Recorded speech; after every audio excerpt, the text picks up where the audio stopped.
Hi friends, I am ready to go back to my school. అదే అండి, మా school reopen సందర్భంగా పండుగ జరుపుకుంటున్నాం. అందుకే నేను ఇలా రెడీ అయిపోయాను.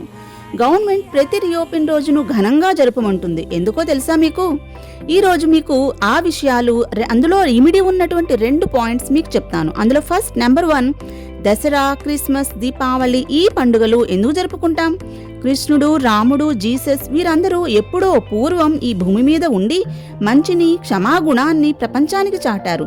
కనుక వారిని గుర్తు చేసుకుంటూ పండుగలు జరుపుకుంటున్నాము. ఎవరో చేసిన పనులకు మనం సెలబ్రేట్ చేసుకోవడం కాదు, ఇప్పుడు ఇక్కడ మనం చేసే మంచి పనులను కూడా సెలబ్రేట్ చేసుకోవాలి కదా.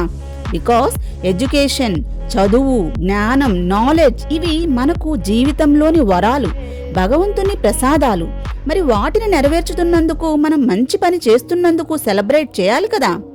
ఇక రెండవ పాయింట్ ఏంటంటే, ఈ జీవితంలో డబ్బు, ప్రేమ, పెళ్లి, చదువు వీటి మధ్యనే మనిషి నలిగిపోతాడు.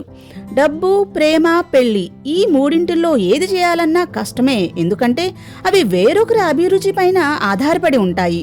కానీ చదువుకోవాలంటే ఎవరి మీద ఆధారపడనవసరం లేదు. మంచి గురువు సపోర్ట్, ధైర్యం ఉంటే చాలు. కేవలం సొంత అభిరుచితో ఈజీగా ఎదుగుతాం. మరి జీవితంలోని ఇంత ఈజియెస్ట్ పనిని సెలబ్రేట్ చేయకుండా ఉండగలమా? అందుకే మా స్కూల్లో పిల్లలందరికీ రకరకాల క్లాప్స్తో ఈ పండుగ రోజున స్వాగతం పలికాము.